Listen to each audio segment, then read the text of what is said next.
With recent and upcoming nerfs to certain weapon categories, one of the most interesting and fun exotic weapons in Destiny 2 recently had a buff which was 16.5%. And yes, I'm referring to Sleeper Simulant. This weapon has been around since the original game of Destiny 1 and in Destiny 2. It's had its ups and downs with it being good one time, then awful the next. But how is it performing now years later? Is it still bad or good? And more importantly, is it worth using in 2021? Considering linear fusion rifles had a buff while others got a nerf, could this be one of the new top tier number 1 DPS weapons in Season 15 and 16? Before you watch, as always, comment your answer to that below. Bear in mind that more weapons, armor and supers are being buffed and nerfed all the time with new mods like the Season 15 Unstoppable Linear Fusion and Fusion Rifles, so perhaps it could be your new top tier exotic. Anyhow, TLDR, Sleeper Simulant will always be one of your top tier exotic weapons for DPS in certain situations, but we'll get more into the details shortly. Now in this video we are going to be taking a look at the Sleeper Simulant and see how it performs in the game, when and where you should be using it, the catalyst, damage numbers, pros and cons, and how to get this weapon in Season 14 and beyond. As per usual, rate, comment, sub and share, and guys, without any more delay, let's just play.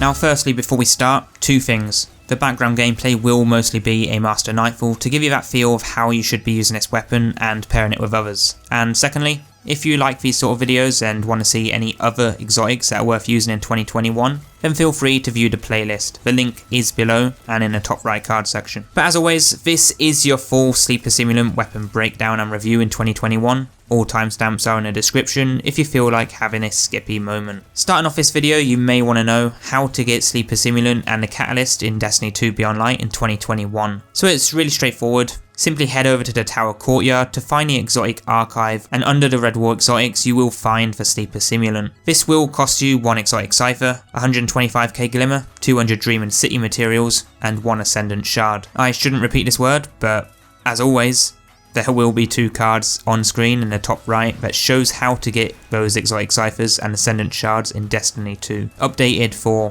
2021. That is if you need any extra help obtaining those. Otherwise, materials are obtained from or found in activities around the Dreaming City, or brought by Spider, and Glimmer, well, Glimmer is Glimmer. It's everywhere. To get the Sleeper Simulant Catalyst in Season 14 and beyond, you need to farm out Nightfall deals for a chance of it dropping. The chance is random, so it could take you 1 run or hundreds. Once you obtain that Catalyst though, I believe you need 300 kills with the weapon to masterwork it, so yeah, have fun with that one. To be fair, it wasn't that difficult or long, just go into patrol zones and rally to flags. Or if you want it done super quick, you can go into the Last Wish raid. There is a card on screen again for all the fast methods of farming any catalyst fast. If you do have any issues with obtaining Sleeper or the Sleeper Catalyst, then drop a comment and I'll do my best to get back to you. Now taking a look at the overview and stats of this weapon, Sleeper Simulant is a heavy solar exotic linear fusion rifle that holds a max ammo capacity of 16, and that is with double ammo reserve mods equipped. And at any one given time you can charge and fire 3 shots before reloading, in which your charge will be faster when you have that catalyst upgraded. The initial perks that come with the weapon are poly rifling, flared magwell, moving target, and composite stock. The range of the weapon is pretty good, so you shouldn't have much, if any, range damage fall off at all. But the exotic perk we have does fire a laser that over penetrates enemies and refracts off hard surfaces. And by the way,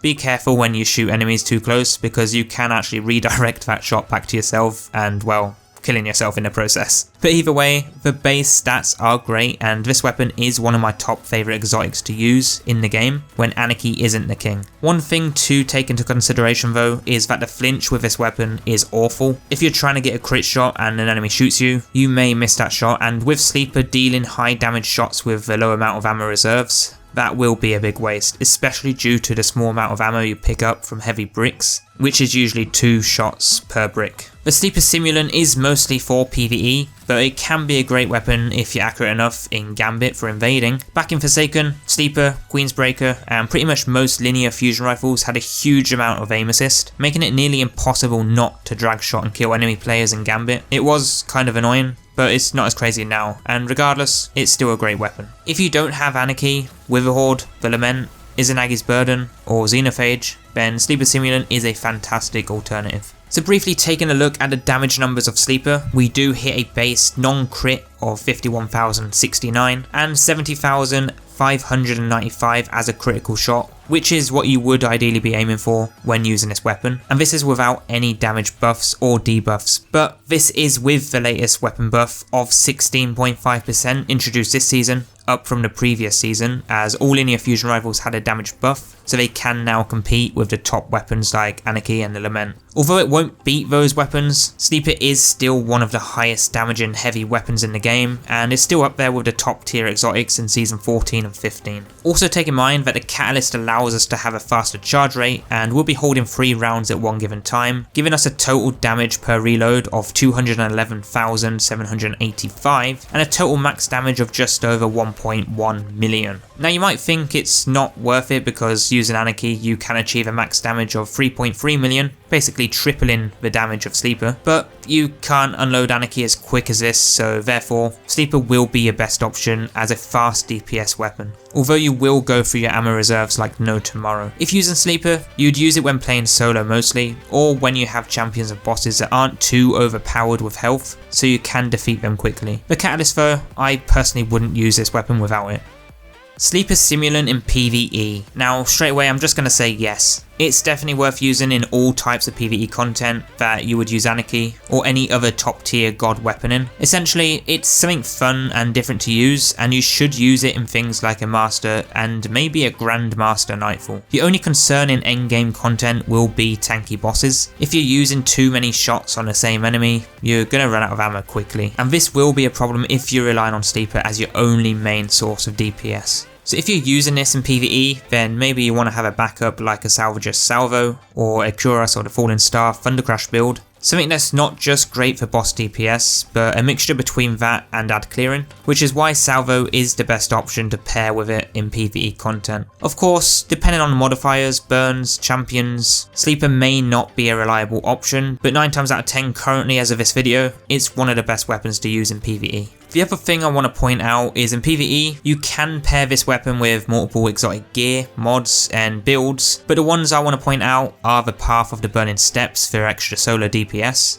Transversive Steps for instantly reloading when jogging, I don't even know why I just said that, when sprinting, and of course the 6 Coyote with that double reload dodge. This will greatly improve the consistency of dealing DPS, but if you want to see more crazy builds that you can use this weapon in or with, then be sure to check out my channel for the latest top builds in Destiny 2 as I cover them every week. Now the things I would avoid in PvE, avoid being hit by champions and bosses when firing because they will flinch you to crap and you'll miss a lot of shots. And secondly, avoid using it in close range. It's probably the easiest and dumbest way to get yourself killed, but also if you're struggling with Legend of Master Lost Sectors solo and you have a solo burn modifier, using this in there will completely melt enemies because you'll have that plus 50% extra damage for that active modifier. Something I wanted to point out because Anarchy is not always the best, it varies depending on what activity you're doing. I personally would use this in any Legend and Master activity, dungeons and raids depending on the encounter, and again as I mentioned earlier, in season 15 we will have unstoppable linear fusion rifles, so this would be the perfect time to start using the Sleeper Simulant in activities where unstoppable champions are present. For PvP, I'm not going to put any clips in here because I'd avoid it in PvP unless you have some serious aim and quickness, as once you get shot at, your flinch is just going to be so bad you'll be shooting up in the sky, and honestly there are a lot of better options to use in PvP like a rocket launcher, Wardcliff coil, or other things that don't rely on a single direct shot fire kill. If you are going to use it in PvP though, consider using some linear fusion targeting mods in the helmet. The pros and cons of Sleeper Simulant. Taking a look at the pros, this weapon is perfect for all types of high-end PvE content, that being Master Nightfalls, solo Lost Sectors and dungeons. You will be able to melt champions and mini-bosses quickly, whilst maintaining ammo for the final boss fight. It is a high damaging power weapon that can be useful against tanky bosses, but you will use all your ammo in a short space of time compared to using something like the Anarchy. The weapon is great for invading and gambit if you got somewhat okay aim. Another pro, you get an unstoppable mod for it and it's easy to kill yourself. Oh wait, that's a con. Yep. But using it in close range can help you a lot if you've got multiple tough ads rushing you, then you can just shoot the floor and they'll all be dead. The downside though is that you can easily kill yourself if you're using it at close range, or by hitting a barrier champion at the wrong time. The flinch is quite bad when you're getting shot at, so you will miss a few shots, which is why you should be using this at a long distance. I'll try and treat it like a scopeless sniper, but the last thing is that it's not perfect for PvP, in my opinion anyway. But do let me know what you think down below, because I'd love to hear what you all think of this weapon in both PvE and PvP. Now overall for Sleeper Simulant, I'd rate this weapon an almost perfect 9 out of 10. It's fantastic to use in PvE, as you can melt down those tough ads or low health mini bosses and champions, which is really what you want to use it for, rather than using all your ammo at once on the final boss. I'll treat it sort of like a powerful special weapon, but either way, I like the weapon and it's definitely something I'll be using a lot next season with the new upcoming Unstoppable mod. Honestly, I can probably see this 2-tapping Unstoppables, and I can see this being used a lot in Season 15. If you are using this weapon though, I'd run 2 ammo reserve mods, as well as the ammo finder, so you can keep and find a consistent amount of ammo during the full activity or game mode that you're playing. So guys, that is your full Sleeper Simulant Exotic Weapon review and breakdown guide in 2021, and is it worth using? Next you want to check out the playlist for more amazing top tier exotics to use and see how they are currently performing this year. But for now, as always, drop a comment of your favourite exotic linear fusion rifle, leave a rating, subscribe and share for more, and guys, I'll see you soon for the next one.